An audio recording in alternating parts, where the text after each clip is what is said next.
The race for District 1 on the Board of Supervisors appears to be headed to a runoff. IB Mayor Paloma Aguirre and Chula Vista Mayor John McCann are the top two candidates so far. I sit down with both of them about the issues they're focusing on. Plus, the rush to race to a firefighter after a home explosion. The race for District 1 supervisor appears to be headed to a runoff. Right now, Chula Vista Mayor John McCann and IB Mayor Paloma Aguirre are the top two candidates. And tonight, we are hearing from both of them, starting with Mayor Paloma Aguirre. Thank you for joining us. Thank you for having me, Kim. And let's just start with the issues that you want to get out to the voters. Clearly, an energized voters yesterday, and there are issues where you do need to reach out to the other side. And what will those issues be? How will you do that? Sure. I think our issues that have resonated with the voters are nonpartisan. People are very concerned about the sewage crisis impacting our health, our environment, and our economy. People are very concerned about the unsheltered crisis that we have that also impacts not just people in that situation, but our businesses and our quality of life. Affordable housing is a big issue that people are very concerned. As you know, cost of living continues to go up, and our wages aren't keeping up with the cost of living. So, you know, food table matters, right? Keeping a roof over your head, making sure that you can send your kid to school and extracurricular activities.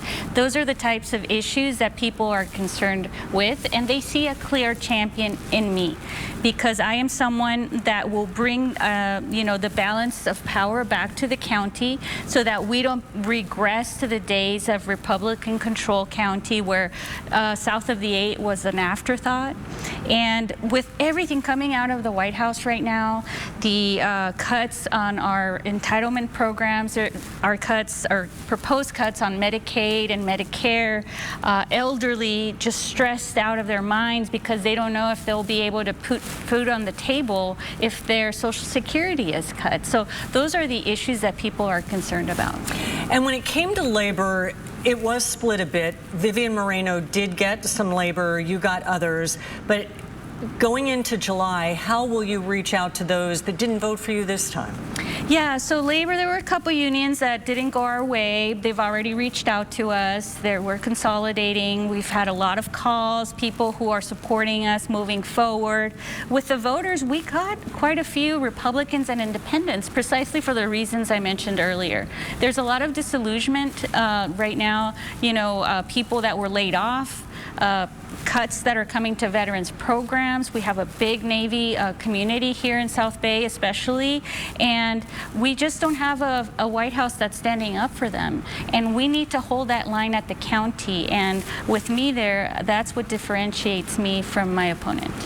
And let's talk that. Mayor of IB, but how do you convince voters throughout the entire county what you've done for IB, you'll do for the county? It was really lovely to experience, for example, knocking on doors in South Park and Golden Hill and having people open the door and recognize me and say, well, I can't believe you're here. Well, why are you here? It was early in the campaign, and we were explaining, well, there's a special election, the vacancy, and all of that. So many of those precincts went our way. We were the top Democrat in every single district of the city council of the Democrats running, right? So as you saw, with 32%, despite us having 4 Democrats running, right? I think that we're going to see that consolidation coming behind us, and we're going to be successful in the general in 2.5 months. 2.5 months only. 2.5 months so left. Fast. And I do think that you are recognizable because of the media attention through the sewage crisis issue in the South Bay. What is the latest with that? How optimistic are you? You were denied another super fund, but yet we may have a visit from Lee Zeldin. But really, how are you feeling about it now? Well, as always, I remain cautiously optimistic. We've made a lot of progress. You know, we've been able to secure the $600 million to upgrade the sewage treatment plant on our side. The Mexican plant in San Antonio Los Buenos will be online this month. That will reduce a significant amount of sewage, but our beaches continue to be closed, as we've talked many times, because of the main source source of pollution being the river itself. And we have not have the diversion and treatment that we need. That is not rocket science. Many of our rivers in California are diverted and treated, except this one that is literally making our families ill, not just in Imperial Beach, but communities adjacent to the river in Nestor and San Isidro and Otay Mesa. I was knocking on doors yesterday evening in West Chula Vista, and I had people telling me the smells make it all the way over there. So this is a crisis, as we've talked many times. We need a lot more support from our president. We need a lot more support from our governor, and we need states of emergency declared on both ends. All right. Thank you, Paloma Aguirre, for joining us. We know it's a busy time for all of the candidates right now as you head into July. We hope to see more of you. Yes, you will. Thank you. And earlier I talked to Chula Vista Mayor John McCann, who is currently in the lead in the race.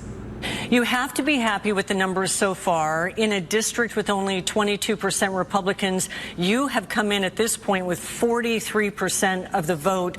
I know it's nonpartisan, but the issues really are. Tell us what you think has resonated, and then how you plan to take some of the other issues across the aisle and get voters that didn't vote for you in the special election. Sure. Again, it's a nonpartisan race. I'm here, as I am the mayor of Chula Vista, to represent Democrats, Republicans, independents, and these are local issues. And how I've been able to resonate as a Navy veteran, as a small business owner, and now the mayor of the city of Chula Vista, we want safe streets. I'm endorsed by the Deputy Sheriff's Association, and I'm law enforcement's choice. We have proven that we've been able to get homeless off the streets. As the mayor of the city of Chula Vista, I helped write one of the most strictest homeless encampment bans in the county. And then creating jobs. We have a bayfront that is going to create thousands of new jobs. We're going to be opening the Gaylord Resort next month. And then lastly, the Tijuana sewage issue. Together with the other mayors, flew back and lobbied Congress to get federal funding. But I've also been working with the staff for Lee Zeldin to be able to get him to come to the South County in the next month or two to be able to see firsthand the crisis that we have on the southern border. And now you will most likely go into July against Paloma Aguirre for this runoff. You know that Vivian Moreno pulled off about 10%. It was a lot of labor votes. How do you convince those that are voting on labor issues that you're their person? Sure. One, again, I'm endorsed by the Deputy Sheriff's Union, so we have worked together. I talk to anybody. I'm all about solutions, and I have, as the city of Chula Vista, been able to unite people to be able to get things done. And what I believe is many of the unions, they want to have good hard-working jobs, and they want to have growth in the community. As the mayor of City of Chula Vista, I was there on the ground floor that helped master plan our bayfront. All you have to do is go down the bayfront in Chula Vista. You see the incredibly great project, the Gaylord Resort Convention Center. Then we have two other major projects, the Pacifica project, 35 acres, and then the Bayview Point project. I'm there to create good projects, quality that impress and help the city of Chula Vista get on the map. And all those projects include thousands of labor jobs. How do you plan to convince voters that what you've done in Chula Vista you can do on a county-wide basis? Well, I've had a record of getting accomplishments done. I don't talk, I actually act. Perfect example is, again, City of Chula Vista is one of the safest cities in the county. We're one of the safest cities in the state, and the FBI rates us as one of the top 10 cities in the United States with a population of over 200,000. When the county went ahead and started advocating their role as doing homelessness, I and other mayors like Mayor Gloria went ahead and we stepped up to the plate. I went ahead and created the homeless outreach team as a council member. We opened, as the mayor of Chula Vista, a bridge shelter that's had over 100 people go through the process with wraparound services and get into permanent housing. And then lastly, I was able to help pass and help author one of the strictest homeless encampment bans in the county. So I've taken action, and we've been able to get homeless off the streets, and we're still working on that, but the results are there. When I say I'm going to do public safety, we've created one of the safest cities in the county, and when I say we're going to get homeless off the streets, we've been able to react and pick up the ball and make things happen. All right, Chula Vista Mayor John McCann, we hope that you'll pay us a visit again between now and July. I would hope so. All right, thank you for your time. Thank you.